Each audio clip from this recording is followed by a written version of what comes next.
merci à mes vice-présidents que je présenterai tout à l'heure. Merci également à M. DGS qui va nous rejoindre, directeur de cabinet également, ne serait-ce que pour me récupérer de temps en temps un petit papier. Il faut être polyvalent.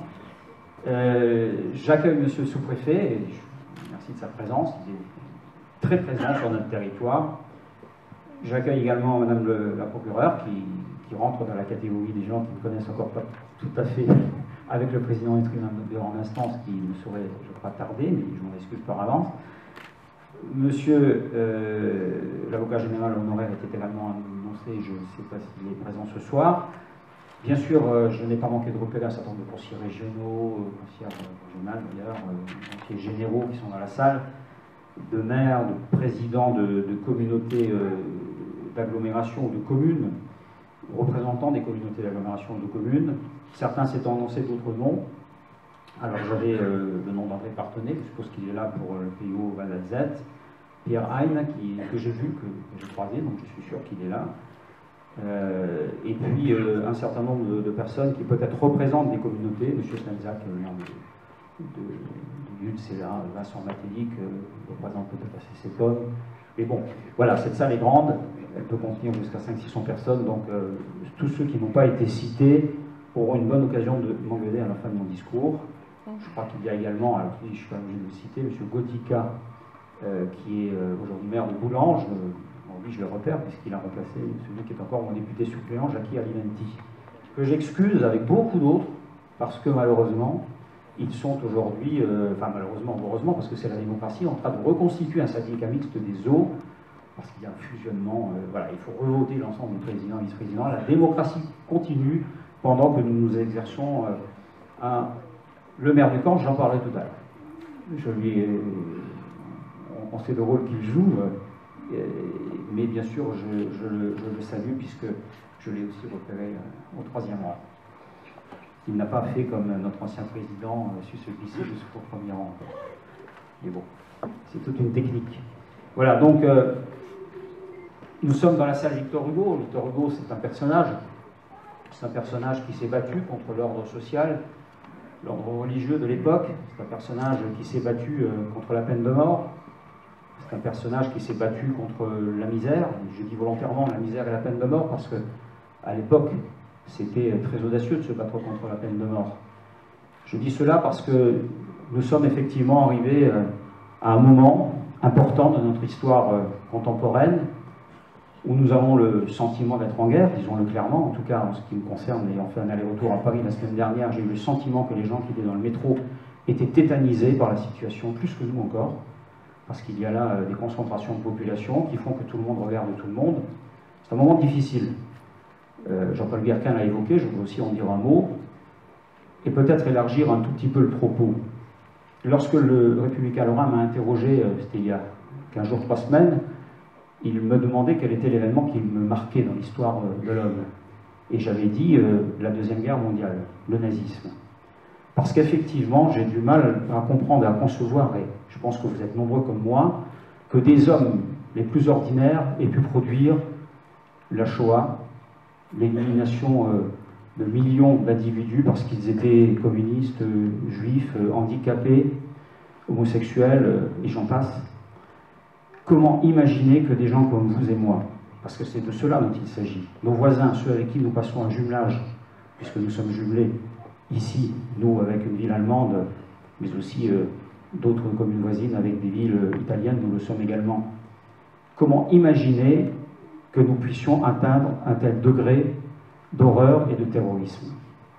Et ayant lu Les Bienveillantes, qui je crois a été le prix Goncourt de 2006, qui s'appelle effectivement Les Bienveillantes, terme bien ou mal choisi, en tout cas, j'étais très surpris en lisant ce livre du comportement de Maximilian Auer, qui est le personnage de ce bouquin, qui est en fait un nazi ordinaire, mais très cultivé, qui petit à petit progresse dans la procédure d'élimination des autres.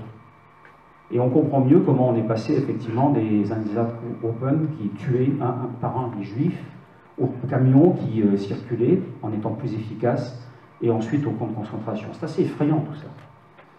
Alors je ne vais pas être long dans cette introduction, mais puisqu'il y a des magistrats dans la salle, Je voudrais rappeler que nous avons progressé, mais nous progressons aussi parce que le monde est resté ce qu'il est au départ. Et déjà, je crois, en 1988, Hobbes disait que l'homme est un loup pour l'homme, il est resté. Mais heureusement, nous essayons de construire une société civilisée. Et cette société civilisée, elle passe aussi par un certain nombre de sanctions. La Cour pénale internationale reconnaît un certain nombre de crimes contre l'humanité. Je ne vais pas en faire toute la liste, mais je voudrais simplement vous en lire quelques extraits pour qu'on prenne bien conscience quand même que l'homme, depuis qu'il est sur Terre, n'a pas toujours servi son prochain. Esclavage, déportation, meurtre, extermination, torture, viol, apartheid, Shoah, génocide, inquisition, guerre sainte, à toutes époques. Et je pourrais continuer comme ça la liste. Ce ne sont pas des mots inventés, ce ne sont pas des néologismes, ce sont des mots qui sont notre réalité, qui furent notre réalité et qui sont notre réalité. Et donc je ne veux pas ici relativiser ce qui s'est passé. Mais je pense que ça n'est pas le dernier épisode et ce n'est pas le premier.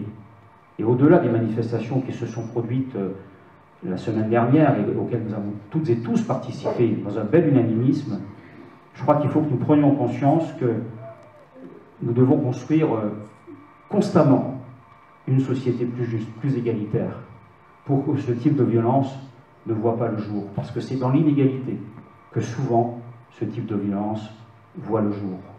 Sans rien excuser, bien entendu. Et je voudrais, conclusion de cette petite partie introductive, vous lire simplement, alors, mon prof Michel Prince, qui est dans la salle, m'a déjà fait remarquer que les théories de Kant ne se résumaient pas à cette phrase. Et donc il faut relativiser. Mais bon, cette phrase me paraît tout à fait correspondre à ce qu'est l'homme et à ce que nous devons faire pour en améliorer la présence sur cette terre. L'homme contient en lui-même des impulsions conduisant à tous les vices. Il ne peut devenir bon que par la vertu, c'est-à-dire en exerçant une contrainte sur lui-même. Et on y reviendra tout à l'heure, y compris dans notre action quotidienne. Il faut que nous soyons tout le temps conscients qu'il faut que nous nous fassions violence. Et Jean-Paul Guerquin vient de parler des violences à l'encontre des femmes. À une certaine époque, on n'en parlait pas, c'était à la campagne, c'était à l'intérieur des foyers. Aujourd'hui, on en parle, on ose déjà en parler. Et je crois qu'on n'a pas fini, effectivement, de découvrir des choses si on se penche sur l'histoire de l'humanité, et encore aujourd'hui. Donc je voudrais simplement, par respect et en hommage pour les victimes qui, finalement, étaient des victimes anonymes, ou presque pour certaines d'entre elles, qui n'avaient rien demandé, qui pour d'autres étaient ciblées. C'est dire que l'horreur peut toucher partout. Elle peut toucher l'anonyme comme elle peut toucher celui qui, à un moment donné, a défendu des idées. Je voudrais simplement, avant de passer évidemment au plat du jour, que nous observions une minute de silence en hommage à l'ensemble des victimes du terrorisme, et pas seulement ceux de la semaine dernière, mais tous ceux qui meurent aujourd'hui dans les pays où la liberté n'est pas de mise.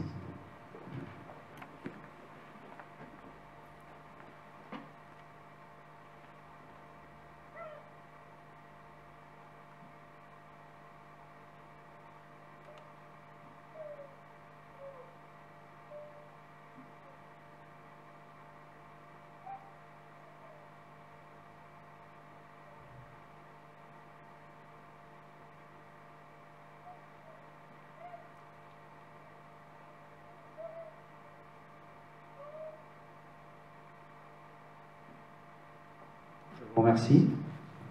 Il y a des enfants qui n'ont encore pas effectivement intégré la terreur à laquelle ils pourraient être confrontés, et c'est heureux. Pour autant, ne soyons pas aveugles. Alors, chers amis, nous sommes réunis dans cette salle, bon, un peu par hasard, parce qu'il fallait trouver une salle et que c'est des fois un peu compliqué en ce début d'année. J'ai parlé tout à l'heure de contraintes. Je crois que des contraintes, nous allons devoir y faire face les uns et les autres. Mais pour cela, nous avons des forces et des faiblesses. Les faiblesses, beaucoup en parlent, en particulier dans la presse nationale. On est servi. Vous savez, moi, quand je rentre à Paris, à l'Assemblée nationale, et que je suis obligé d'expliquer une année le drame de la tombe de Gandrange et de la plaque mortuaire de Gandrange. Ensuite, le drame des hauts fourneaux, qu'on est censé rallumer mais qui vont s'éteindre. L'œuf qui est devenu bleu, qui pourrait éventuellement redevenir blanc, dont on ne savait pas forcément que c'était une œuvre. Les wagonnets bleus, blancs et rouges, qui ne correspondent effectivement à rien. J'ai quelquefois le sentiment d'être effectivement dans un autre pays. Et je l'ai déjà dit en plus petit comité, mais je profite de cette assistance pour vous lire un petit extrait, pour vous mettre l'eau à la bouche simplement de ce journal que j'ai lu en coax. Alors la coax, c'est la réunion au cours de laquelle nous travaillons sur la sécurité. Parce que je crois que la presse, quelquefois, effectivement, mène des investigations utiles, mais que quelquefois, malheureusement, le romanesque va trop loin. Alors je voudrais simplement vous donner un petit extrait d'une lecture qui est issue d'un journal qui s'appelle VSD, que vous connaissez toutes et tous. Alors c'est une petite fiction écrite par Vincent Borel, contre lequel je n'ai absolument rien, hein, et qui nous dit « Bienvenue dans le Koweït lorrain ». Donc ça nous laisse de l'espoir, en 2064, je ne sais pas combien d'entre nous seront encore là, mais enfin en tout cas on sera le Koweït, non seulement lorrain, mais mondial. Par contre, la manière dont, dans ce document, après avoir présenté toutes les photos de l'ensemble des syndicalistes du secteur, et entre nous, les élections sont passées et vous pourrez consulter les résultats qui se sont produits, voilà, bon, qui traduisent, je crois, une certaine forme de, comment dire, de compréhension de ce qui s'est passé. Et je vais vous donner la lecture de la manière dont on nous décrit aujourd'hui. Imaginez-vous, on est en 2064, et il y a un type qui dit ça. La vallée sombra dans le désarroi et la misère, le paysage politique fut envahi par de nouveaux barbares, fils d'un socialisme bâtard et d'un nationalisme aigri. Ce poison que dans les années 30 on qualifiait de national-socialiste. Front de gauche et Front national s'étaient même retrouvés un temps, autour de 2012, dans une même nasse de populisme et de haine rancie. Ce furent là des temps affreux, voués aux ratonnades, aux exclusions et aux addictions de toutes sortes. Alors profitez-en ce soir, parce que si c'est ça qui nous est promis, et rassurez-vous, même en sortant de cette salle, et même à Famec, vous verrez, vous en sortirez complètement rassuré et en bon état. Bon, on va passer aux choses sérieuses maintenant, même si cela est aussi sérieux, parce que ça, c'est l'image qu'on colporte de notre région à l'extérieur. Et les gens qui le lisent n'ont aucune raison de penser que c'est faux. Aucune raison de penser que c'est faux. Et les photos qui accompagnent cet article sont extrêmement explicites. Nous, on sait qu'Algrange est la plus belle ville du monde. Mais bon, parce qu'on n'a encore pas parlé d'Algrange, on n'a pas non plus parlé de Knutange. Il y a encore des anges. Donc je me dis, si je dois me taper tous les anges avec chaque fois une catastrophe en ange, ça ne va pas être extraordinaire. Alors on n'est pas là pour parler des catastrophes, on est là pour parler de ce qui va bien. Et ça va bien. Alors, on le verra tout à l'heure dans le slide. Et je veux là à la fois saluer, bien sûr, les vice-présidents et assesseurs délégués qui sont à mes côtés. Et je veux associer également toutes celles et tous ceux qui ont été conseillers communautaires et qui ont été invités et qui sont présents dans la salle. Président, Philippe Perrion, les vice-présidents, dont je vois plusieurs d'entre eux, mais également les conseillers communautaires qui au fil des années ont lancé... J'en étais, la communauté de communes à l'époque, c'était Jean-Marie François et Michel Paradis, et aujourd'hui, ils sont toujours là parce qu'ils habitent nos territoires, et nous essayons de construire envers et contre ça, mais aussi parce que nous avons des atouts, une société meilleure dans cette vallée, et je l'espère un jour, je ne suis pas majoritaire sur cette position, mais dans l'ensemble de l'agglomération thionvilloise, parce que je crois beaucoup aux métropoles, et je pense que pour l'instant, nous jouons encore trop petits bras. Mais ceci étant dit, il va nous falloir anticiper. Alors anticiper, c'est dire, on va avoir moins de sous qu'avant. Soyons clairs, on va devoir économiser à peu près 28 milliards dans les 5 ans qui viennent, toutes collectivités confondues. C'est quand même pas rien. Je voudrais simplement qu'on se rappelle que c'est le prix à payer de 30 années de déficit budgétaire, 30 années de déficit budgétaire de l'État, bien entendu, et que c'est également le résultat d'une dette publique qui ne cesse de s'accroître. On est à 2000 milliards, En 2007-2008, on était à 1300 milliards seulement. Et ça continue d'augmenter. Et donc, ces 6 dernières années, je le précise simplement pour ceux qui pourraient croire que j'ai oublié un petit peu de faire de la politique, c'est 600 milliards de plus. Donc, les donneurs de leçons devraient de temps à autre se regarder dans la glace. Cette dette, c'est aussi la nôtre. Ne croyons pas que les collectivités locales n'y sont pour rien. Moi, j'en prends ma part. On a pu de temps à autre dépenser aussi, peut-être sans trop regarder à l'économie.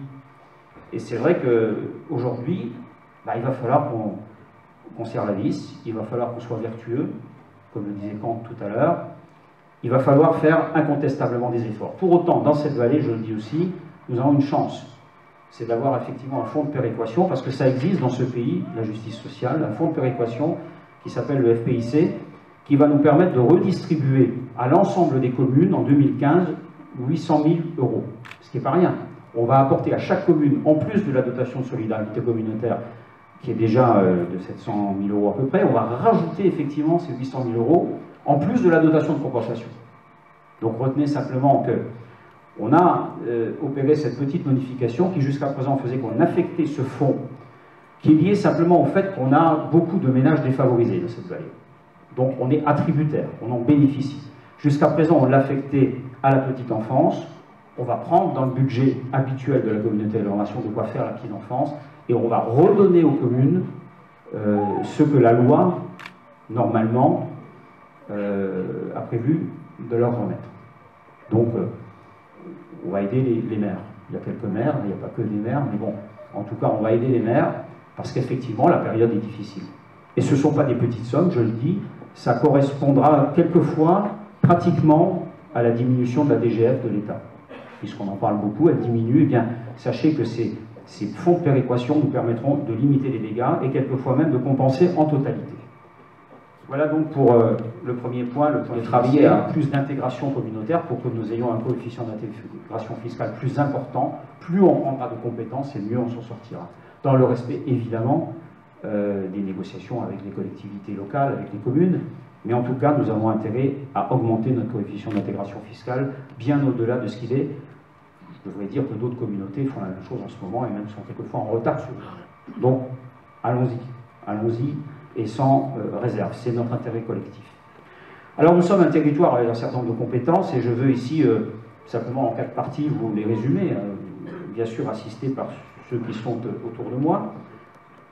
C'est tout d'abord de l'économie, de l'aménagement du territoire, c'est ensuite évidemment une communauté solidaire, sociale, c'est une communauté environnementale, c'est aussi une communauté qui va proposer de nouveaux services. Sur le premier point, je serai assez rapide parce qu'il suffit de sortir d'ici pour s'en rendre compte.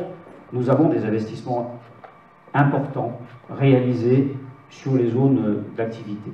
La Felletière, Satagat, la zone du Breuil, qui est moins connue à Florange, mais qui va être connectée par une route de raccordement au projet Europort et à l'échangeur de l'Étoile sur l'A31, donc c'est aussi une zone importante, et la zone de la paix, qui, à Algrange, Villevange et Clutange, après de longues études, petit à petit, va sans doute être amené à accueillir du commercial et de l'habitat. Donc nous avançons. Et dans ce même domaine, je dois dire que nous avons un sacré coup de pouce de l'État à travers le volet économique d'Évolu 4, qui est, vous le savez, puisque le président de la République nous a rendu visite il y a quelques semaines maintenant, l'Institut de recherche sur la métallurgie qui s'appelle Métafench. Et nous espérons qu'avec l'Europort, tout cela va créer une synergie positive pour le développement de l'ensemble du projet qu'on appelle Évolu 4.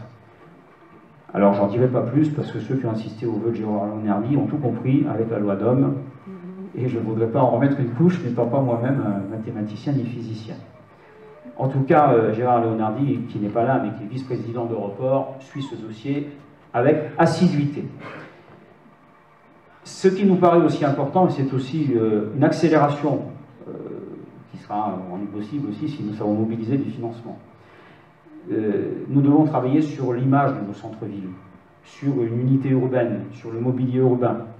Et donc, je le rappelle ici, je l'ai déjà dit lors du conseil communautaire, la RD 952 et le RD 152E seront des priorités, qui viendront d'ailleurs compléter ce qui va se réaliser à travers le SMITU, Monsieur le Président.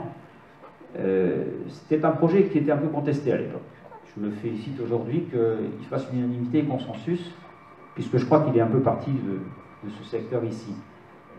Bus à haut niveau de service, en site propre, là où c'est possible. Je crois que nous pouvons tous que nous en féliciter. Voilà donc pour l'économie et l'aménagement du territoire, suivi donc par Patrick Perron et Serge Jurzac, qui est un peu éloigné, mais qui est très à gauche, c'est normal. Vous voyez que Perron a pris conscience de ses responsabilités de premier vice-président et me colle. Une agglomération solidaire et socialement responsable. Non, j'ai eu vent de vos voeux, donc je préfère assumer les miens. On fait dans la diversité, dans cette vallée, j'y reviendrai en conclusion. Une agglomération solidaire et socialement responsable. Et là, je veux m'adresser en particulier à Sylvia Waldung, alors j'ai un problème d'orientation, elle est là. Sylvia Waldung, qui est vice-présidente, chargée de ces questions. Alors, C'est compliqué, hein, la politique de la ville. Bon, enfin, sachez que Famec et Ucange sont quartiers prioritaires, mais que nous jouons ici, dans cette vallée, la solidarité en direction de toutes les communes, et en particulier des communes en veille. Et je pense en particulier, bien sûr, à Florange, qui est entrée en veille, mais également à Hayange, que je n'ai pas vu, mais j'ai vu quelques élus d'Hayange dans la salle, et je les salue bien volontiers.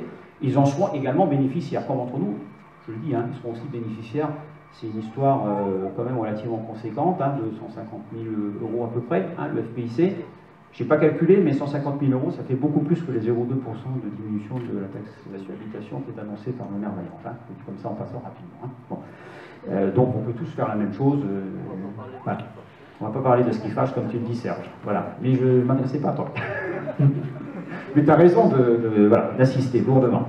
Bon, politique de la ville, solidarité, ça veut dire qu'on aidera également les communes du fond de la vallée, également Ville Libre, parce que j'étais à l'Assemblée générale samedi où il y a eu quelques petits points d'interrogation, bien sûr qu'ils continueront d'être des odeurs de ce qu'ils étaient aidés. La question du logement est indissociable de la politique sociale. Et donc je veux également la mentionner, en l'absence de Jean-Pierre Serdet, que j'excuse pour deuil familial, mais qui hérite effectivement de dossiers conséquents, et qui sont d'ailleurs pour certains issus du précédent mandat. Il n'a pas hérité effectivement des dossiers les plus faciles, hein, puisqu'il a l'immeuble Les Tilleuls, pas rien, suivi aussi quand même avec un autre œil par Major Merdi, j'en doute pas, il est juste en face de moi, donc je ne peux pas le louper là maintenant. Et effectivement, destruction programmée 2016. On va essayer de s'en tenir à cette programmation. Les gens du voyage également, gros sujet, très très gros sujet. Depuis des années et des années, j'allais presque dire des décennies. Alors on commence peut-être par voir le bout du tunnel, et je dois vous dire ici ma satisfaction de voir qu'un certain nombre de communes sont, semble-t-il, tombées d'accord aujourd'hui en fond de vallée pour faire en sorte que nous accueillions dans du logement décent ces gens qui étaient nomades et qui se sont sédentarisés dans les pires conditions, avec un opérateur social dont je salue l'investissement, l'opérateur social de Thionville, dont je pense qu'on devrait réussir cette opération dans des délais assez court. L'installation imaginée un temps, je crois, à Florange, en lieu et place de l'ancienne station d'épuration, aurait, semble-t-il, été quand même relativement coûteuse et longue. Donc on a effectivement essayé de trouver une solution, et je remercie les maires notamment de Cultange, d'Allange et de Milvange d'y avoir contribué, même si tout n'est pas complètement finalisé, mais on est sur la bonne voie. La solidarité, c'est aussi notre soutien au tissu associatif, Jean-Paul l'a évoqué tout à l'heure, à travers notamment Yacine Boukerana, hein, dont vice-président, mais Bernard Festor fait aussi partie, avec l'économie sociale et solidaire, de cette priorité. C'est Michel Decker qui suivra en particulier les aspects sportifs. Alors, bon, ça va pas trop mal, hein. On m'a dit tout à l'heure, enfin c'est le directeur des sports, on m'a dit tout à l'heure qu'il y avait un nouveau type de nage. Alors j'ai pas tout compris, mais ils font du tir sous l'eau maintenant. Donc voilà, non seulement ils nagent, mais en plus ils tirent. Donc bravo aux nageurs de la vallée de la Fench, bravo également aux rugbymen, bravo au TFOC qui sort de 2 victoires. 2 victoires, et donc ça peut permettre le maintien. Ça peut permettre le maintien. Mais Salgrange, j'aurais bien voulu annoncer une bonne nouvelle parce qu'il jouait contre le dernier Arras, mais le match a été remis. Je ne sais pas si le terrain d'Arras n'était pas en état, mais enfin il devait neiger ou pleuvoir. Enfin, toujours est-il que voilà, c'est un domaine important pour nous. Dans le domaine de l'action culturelle et du tourisme, c'est Lucie Kosevar qui va s'y coller. Beaucoup de choses ont déjà été faites, vous le savez, beaucoup de choses sont encore à réaliser. Alors, je ne vais pas vous rappeler tout ce qu'on fait, hein. Sinon ce serait peut-être un peu long.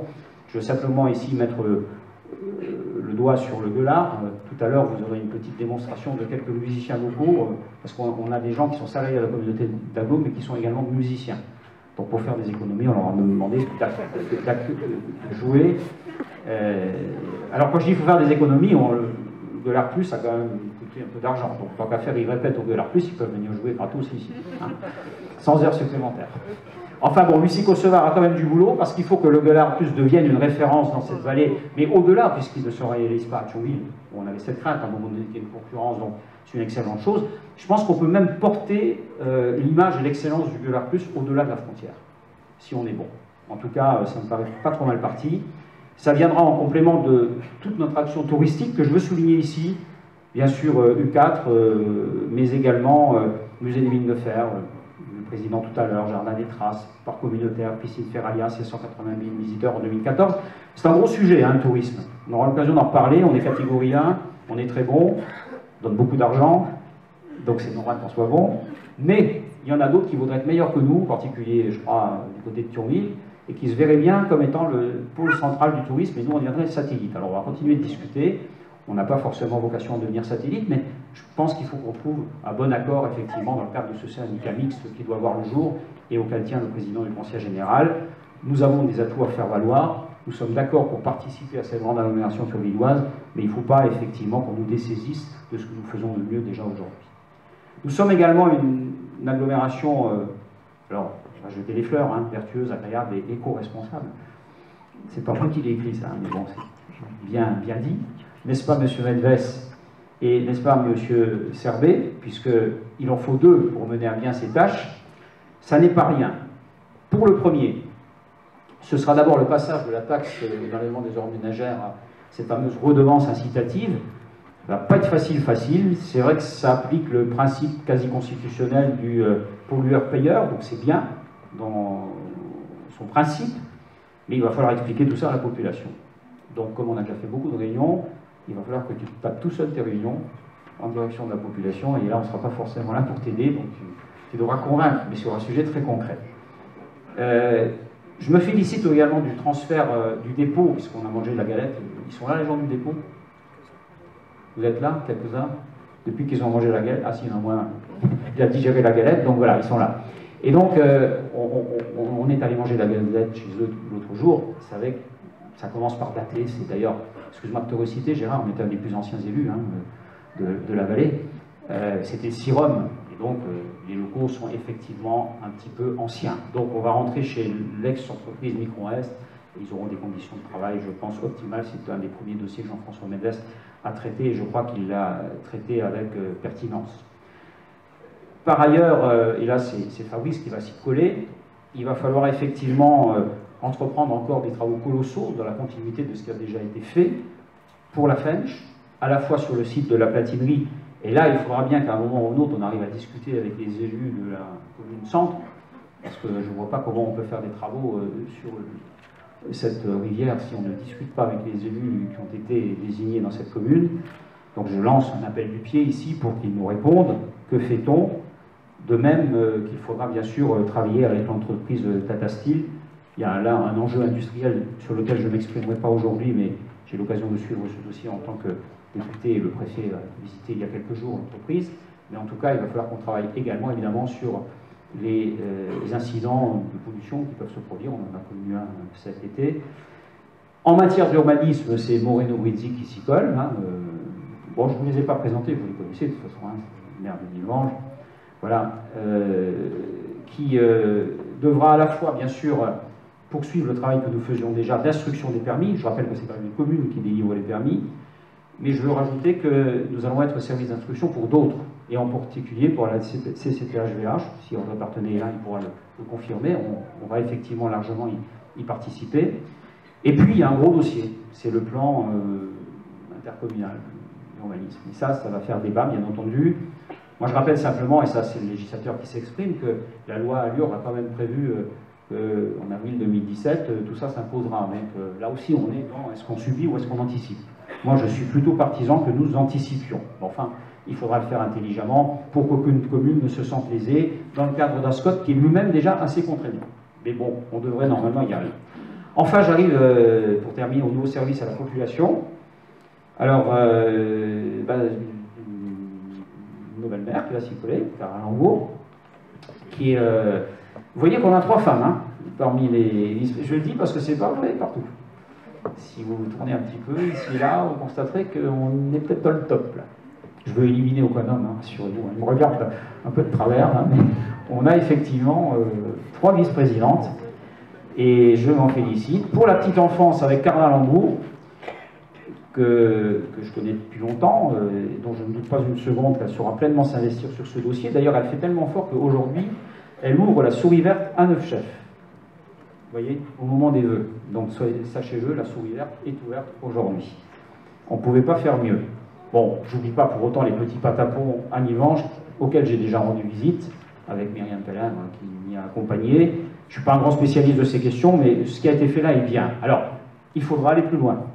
Et là aussi, je reviens à ce que je disais tout à l'heure à Clément Arnould, dans le cadre du coefficient d'intégration fiscale, je pense qu'il va falloir que nous trouvions la bonne formule pour regrouper tous ces établissements pour petits-enfants, crèches et autres, dans le cadre communautaire. On négociera, rassurez-vous, commune après commune, avec les associations et peut-être même avec la ville, puisque Ariange c'est la ville, pour trouver effectivement le point de convergence qui fera que tout le monde sera satisfait, sachant que le seul objectif, c'est quand même que toutes les familles qui ont besoin effectivement de laisser leur enfant, parce que souvent ils travaillent à deux, puissent le laisser dans les heures où ils ne peuvent pas s'en occuper. Autre service qui verra bientôt le jour, alors c'est plus qu'un service, là c'est un établissement judiciaire, Monsieur le Président et Madame la Procureure, je suis très heureux de réaffirmer ici que nous avons réussi à la fois à vous convaincre, mais vous nous avez aussi convaincus, c'est un travail collectif. Je veux aussi remercier d'ailleurs le premier président de la Cour d'appel, puis les autres magistrats de Metz qui ont suivi ce dossier. Je sais même qu'il est venu me visiter sans nous prévenir, en catimini, pour voir si ce qu'on lui a raconté était vraiment vrai. Et donc, je suis d'autant plus heureux que ce site ait été retenu. C'est aussi un exemple de ce qu'on peut faire lorsqu'on peut travailler intelligemment les uns avec les autres. Cet établissement, il devait se faire à Famec ou Ucange, par définition, puisqu'il est rattaché à une zone de sécurité prioritaire. Et là, je veux remercier chaleureusement Christiane Taubira d'avoir entendu nos arguments pour déroger d'une certaine manière, de faire en sorte qu'on puisse l'installer à Ariange, là où tout le monde pourra accéder facilement. C'est ce site qu'on connaît tous, un bureau central, donc tout le monde trouvera sans aucun problème, et ça pourra profiter à l'ensemble de la vallée. C'est aussi pour moi une manière de répondre à ceux qui auraient pu penser qu'à un moment donné, on aurait bloqué la réalisation d'un lycée, à Famec ou à Algrange. Non, c'est l'obstination de vouloir construire un lycée à un endroit où il n'était pas techniquement et sur le plan de la sécurité possible de le construire qui a bloqué la réalisation d'un vrai lycée ailleurs. Ce n'est pas tout à fait la même manière de présenter les choses. Et là, je crois que nous avons été intelligents. En tout cas, moi, j'ai bon espoir que nous puissions lui rappeler de vive voix, Christiane Taubira, notre satisfaction d'avoir accédé à cette demande de dérogation lorsqu'elle viendra l'inaugurer, je ne sais pas quand, mais on trouvera bien une date ensemble pour inaugurer ce magnifique bâtiment qui d'ailleurs prolongera l'hôtel de communauté et qui permettra à l'ensemble des habitants de cette vallée d'entrer dans ces lieux et d'être pleinement acteurs, tout en recevant évidemment un certain nombre de conseils, puisque l'objectif c'est que toutes les professions judiciaires y aient leur place et que l'ensemble de la population, on a tous un jour un problème avec la justice, pas forcément pénale, ça peut être du civil, ça peut être des demandes de renseignement, ça peut être, on peut être victime, enfin voilà, les sujets sont évidemment divers variés, nous le savons qui habitons des communes qui pendant longtemps ont été stigmatisées. Enfin, et ce ne sera pas le plus simple, hein, je pense, j'ai fait des réunions publiques, j'en ai fait une dizaine parce que je pensais vraiment qu'il fallait qu'on rencontre un maximum de population. Et on nous a souvent posé la question du THD. Alors, évidemment, je me suis fait agresser par les gens du CIVOM en disant non, ça marche, etc. Vous n'allez pas nous faire disparaître. Je leur ai dit, bah écoutez, non, mais bon, il va falloir qu'on trouve une solution pour que tout le monde ait le THD. Il ne peut pas y avoir du 100 mégas en haut de la vallée et du 0 mégas chez nous, là, en bas de la vallée, parce qu'il y en a qui ont 0. Et donc, on travaille avec tout le monde. On va rencontrer tous les opérateurs, on a déjà rencontré le CIVOM, on va peut-être même regarder du côté de la vallée de l'Orne, Vincent Matélic, de Roslange, on en avait déjà discuté d'ailleurs. Il faut qu'on avance, parce que le président du Conseil général nous met la pression sur la création d'un syndicat mixte pour le numérique. Le problème, c'est que dans ces calculs, le fait que nous y adhérions ne nous amène pas un centime de plus que si nous restons seuls, soit avec le CIVOM, ou si nous restons seuls tout seuls, les 5 communes éventuellement, qui ne sont pas servies pour l'instant. Donc, c'est un dossier, j'ai pas vu Philippe Draner, par contre, mais qui voilà, est aussi suivi par Philippe Draner, le maire de Rango. Bah, en tout cas, il aura intérêt à le suivre, parce qu'à Rango, il va falloir effectivement qu'on s'en occupe très sérieusement. Bon, voilà, pour conclure mon intervention, je voudrais simplement dire quelques mots à propos de la méthode de gouvernance qui est la nôtre, pas la mienne, mais la nôtre, parce que nous sommes là rassemblés, réunis sous cette estrade. Elle est forcément plurielle, donc ça donne lieu à des débats.